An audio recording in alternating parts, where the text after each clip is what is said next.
Class 8 students, स्वागत है हमारी कक्षा संस्कृत विषय में। तो अब ये अंतिम संस्कृत वाणी पुस्तक के अंतर्गत अंतिम पार्ट यह है आपका 17 यच्छ युधिष्ठिर संलापा, यच्छ युधिष्ठिर डायलॉग। बच्चों, ये बहुत ही अच्छी कथा महाभारत की जो आप लोगों ने सुनी भी होगी और महाभारत नामक सीरियल भी आप लोगों ने देखा भी होगा या उसकी चर्चा सुनी होगी। महाभारत तो एक महर्षि व्यास जी के द्वारा एक ग्रंथ की, विश्व प्रसिद्ध ग्रंथ की रचना की गई जो महाकाव्य था है महाभारत। महाभारत में हमारे प्राचीन भारत की कथाएं और एक ऐसे परिवार से जुड़ी हैं जो पांडव और कुरु के नाम से विख्यात हैं। हस्तिनापुर के राजा शांतनु, गंगा के पुत्र भीष्म से संबंधित ये महाभारत की कथा आपने अवश्य ही सुनी होगी। कुरु मीन कौरव, पांडु पांडव।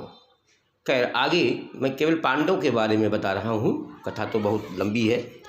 इसमें आपको वन पर्व है उसका एक अध्याय महाभारत के पाठ का, जिसमें कि यह कथा आपको जो आपके सामने प्रस्तुत है, यच्छ और युधिष्ठिर का संवाद हुआ था, क्यों हुआ था, कैसे हुआ था, ये सारी बातें आपको इसमें, और क्या क्या उन्होंने प्रश्न पूछे थे यच्छ ने युधिष्ठिर से, क्या क्या उन्होंने जवाब दिए थे, ये घटना आपको बताता हूँ।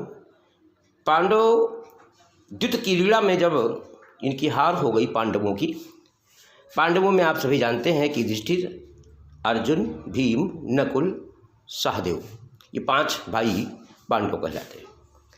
इनकी हार दुर्योधन से हुई। दुर्योधन ने द्युत क्रीड़ा में अपने मामा से मिलकर के, शकुनी से मिलकर के, शकुनी उसके मामा थे, हरा दिया। और उसके बाद में इनको वनवास हुआ। पांडव जब वनवास में जीवन यापन कर रहे थे, अज्ञातवास में के समय जीवन यापन वो वन में कर रहे थे, जब अपना भाइयों के साथ, युधिष्ठिर चारों भाइयों के साथ, अर्जुन, भीम, नकुल और सहदेव।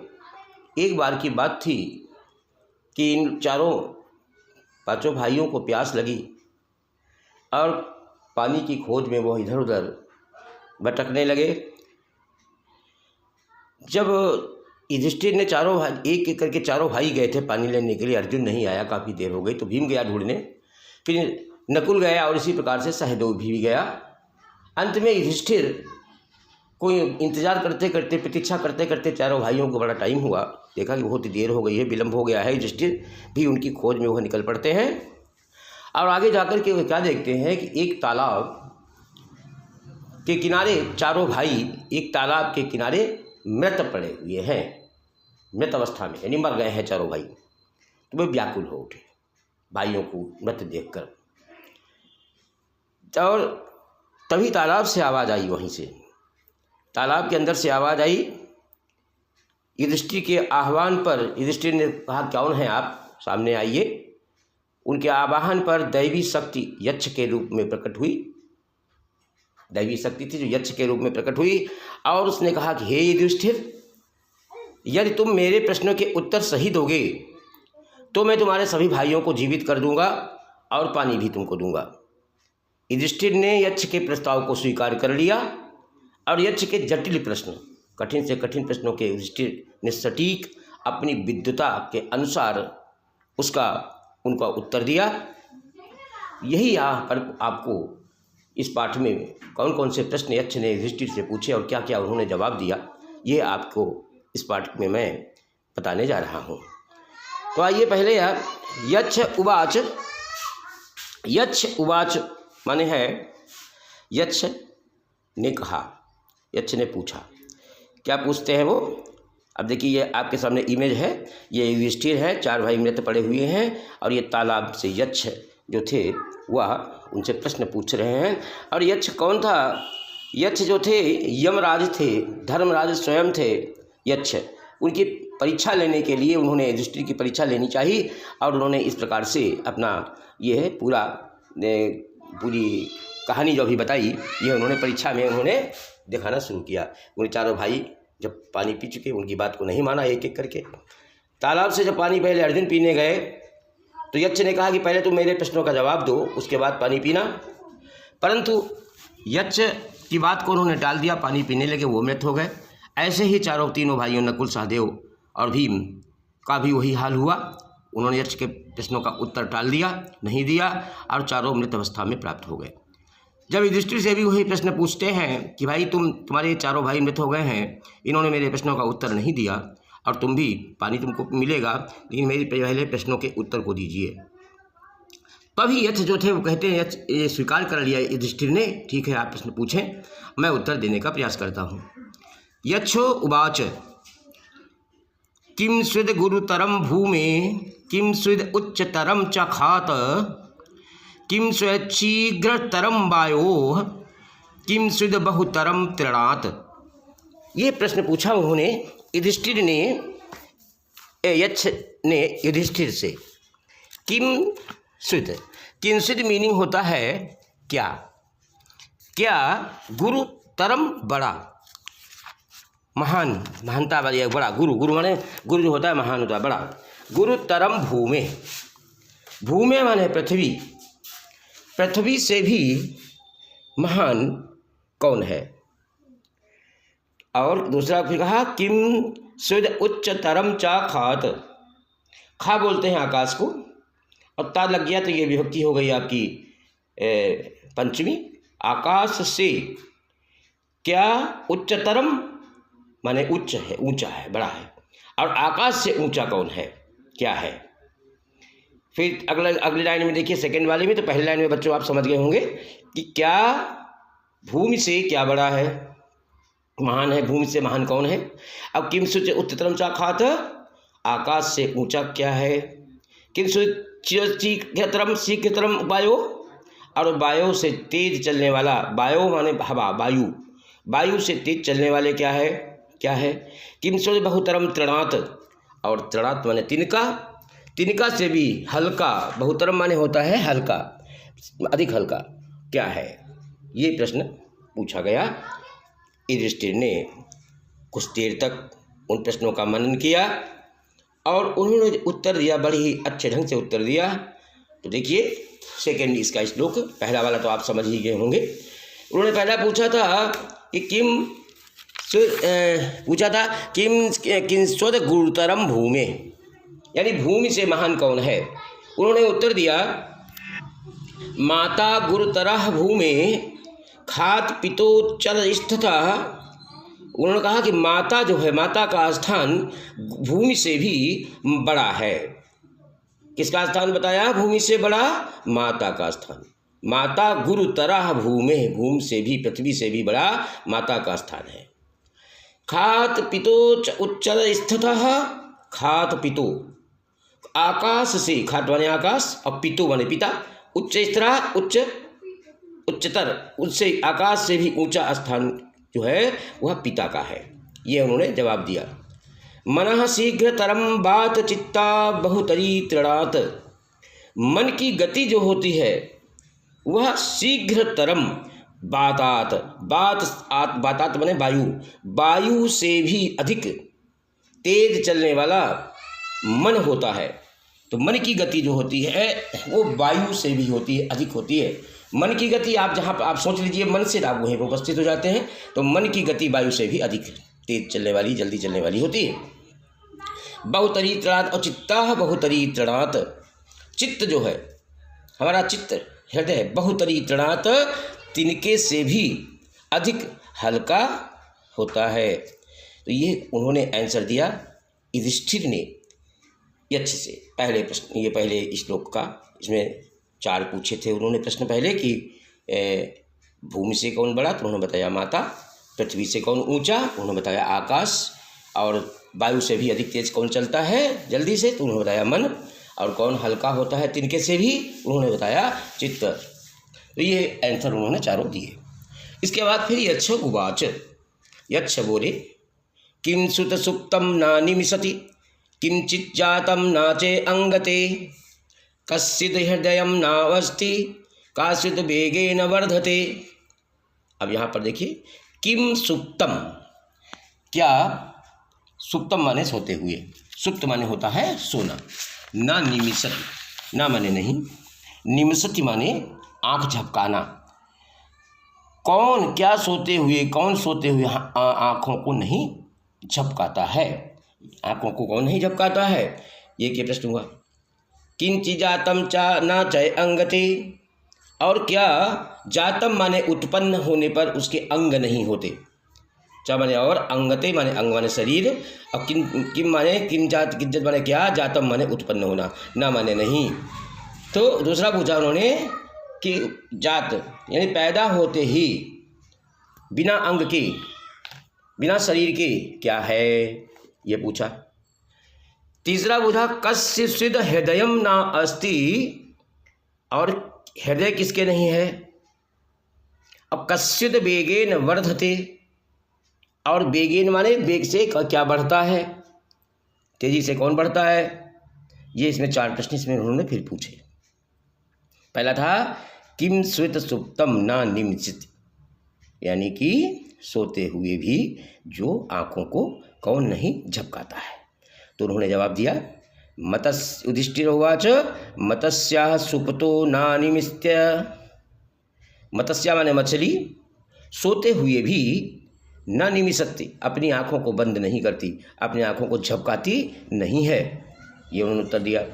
दूसरा था किंच जातम न चाहंगते, उत्पन्न होते ही किसके शरीर नहीं होता।